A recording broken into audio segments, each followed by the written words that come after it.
Mr. Speaker and Madam President, thank you for organizing this today. Paul, I'm profoundly honored to represent not only the House, but the Jewish community as we stand together. I've tried to speak for them for 7 years. I've clearly not done a good enough job. I start with an apology. I'm not myself. Jews are not ourselves. We are not okay. Most of us have hardly slept since last Saturday. We have family in Israel. We know someone who's serving in the military.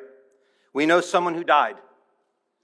For Israel, 10/7 was the equivalent proportionally not to one 9/11, or 2, or even 10. Imagine 40,000 had died in New York that day. Almost 200 people have been taken hostage. 200. Think about that. We don't see them on live news videos because they're being hidden, used as human shields. Imagine what's being done to them right now. Until last Saturday, for most of us in this room, the Holocaust was something that existed in history books and museums, in black and white photographs when we watched Schindler's List and we read Anne Frank's diary. But not anymore. It turns out that the Holocaust never ended. It just went into hibernation. In the past week, we have seen things that have shaken the very foundation of what it means to be a human being. I can't wrap my head around what could drive a person to take a knife and cut the head off a baby. Can you? Can you understand what kind of person would burn an elderly person alive? That happened.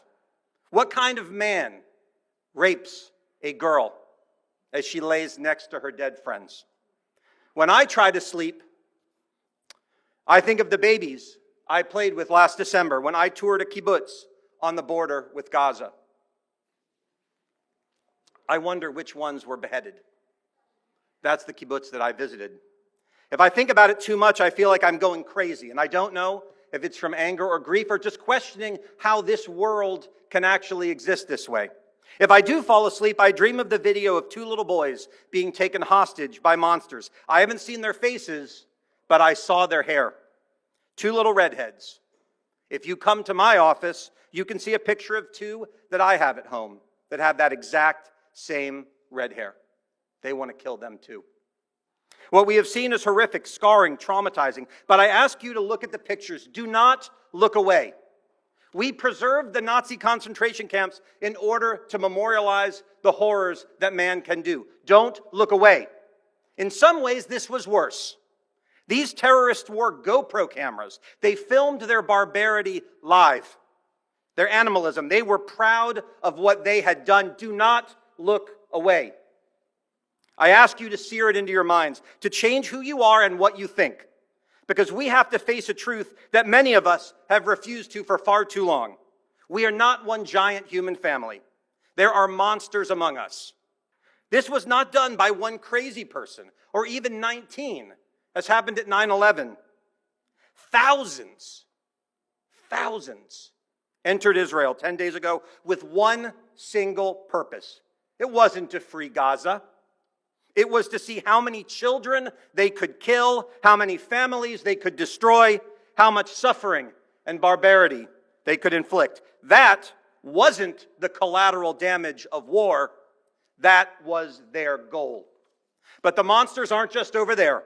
They are right here. Today, a group of them will gather not far from here, and they will call the beheading of babies a great win. They will celebrate it. They will justify it. The monsters aren't just over there. Turn on the news, and you will see both in this country and around the world the largest scale demonstration of anti-Semitism in the history of the world. They no longer feel the need to hide their desire to kill Jews. They scream it in front of the camera. You all need to understand that Jews, not just in Israel, but right here in Florida, do not feel safe today.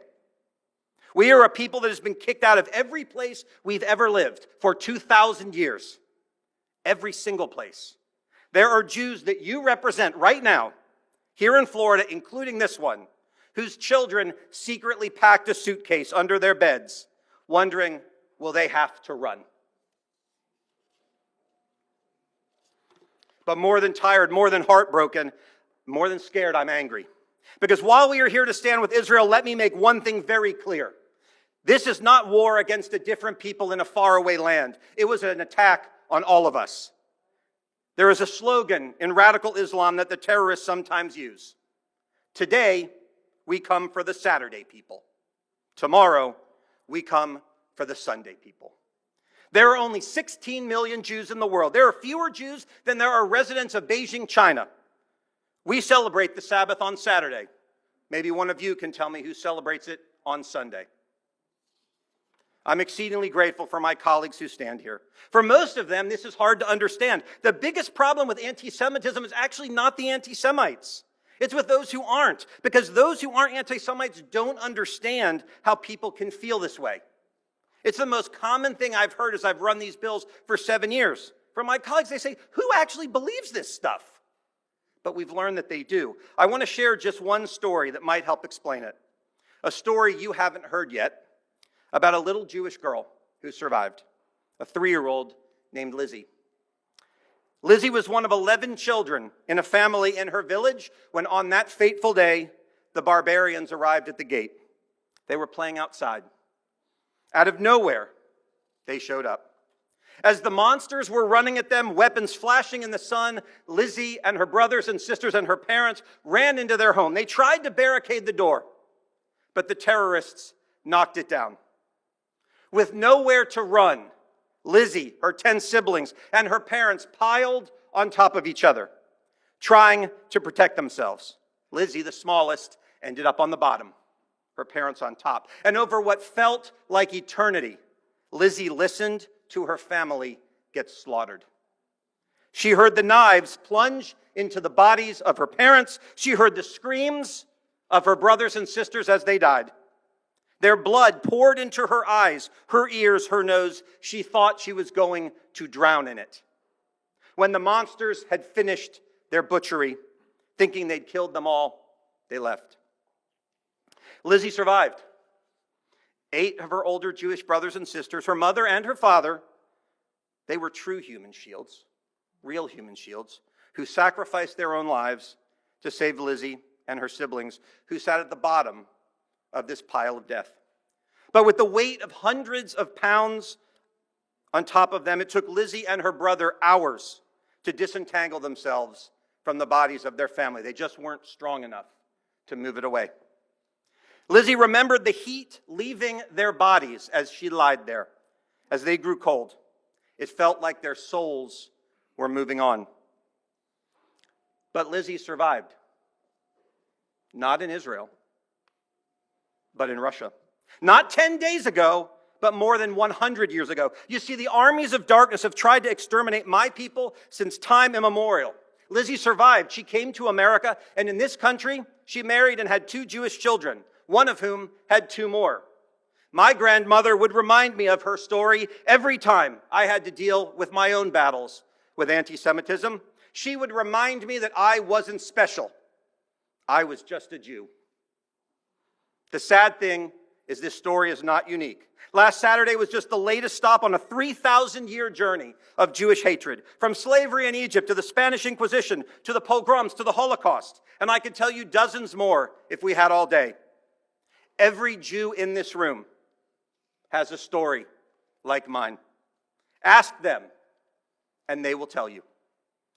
They will tell you of the dozens, if not hundreds, of cousins that might have been brought into this world had they not died. There are hundreds of millions of Jews who have never been born.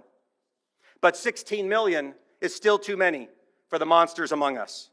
We have been persecuted since the days of Exodus, the story of Passover, the story of Jews escaping from slavery in Egypt, of surviving chase from Pharaoh's army, of spending 40 years in the desert searching for the land God promised us, Israel. When we end our Seders each year, we end them with a simple saying, next year in Jerusalem. For over 1,000 years, that was just a hope and a dream, but not anymore. Since 1948, no longer. We now have Israel. Never again will Jews be defenseless. Never again will we go to our slaughter. Never, ever again. God knew this. And in one of the 5 most sacred books in our faith, Deuteronomy, a book that is part of the Christian Bible as well, he told us what to do. When you go out to war against your enemies and you see a people more numerous than you You shall not be afraid of them, for the Lord your God is with you. Hear, O Israel, today you are approaching the battle against your enemies. Let your hearts not be troubled. You shall not be afraid, and you shall not be alarmed, and you shall not be terrified. For the Lord your God is the one who goes with you to fight for you against your enemies to save you. God is with us. We are not afraid. We know we will win. We will win together. You are with us. We all share this verse as well from Psalms. Though I walk through the valley of the shadow of death, I will fear no evil, for thou art with me. Thy rod and thy staff comfort me. The attack in Israel was not an attack on a country. It was an attack on a people. It was an attack on me, on Lauren, on every Jew in this room, but it was an attack against all of us. When you stand with Israel, you stand with us. You stand with the Jews of this state, the descendants of Abraham, Isaac, and the namesake of my youngest son, or my oldest son, Jacob. All of you descended from Abraham, Isaac, and Jacob as well. May God bless Israel, may God bless her friends, and may God smite the enemies of us all.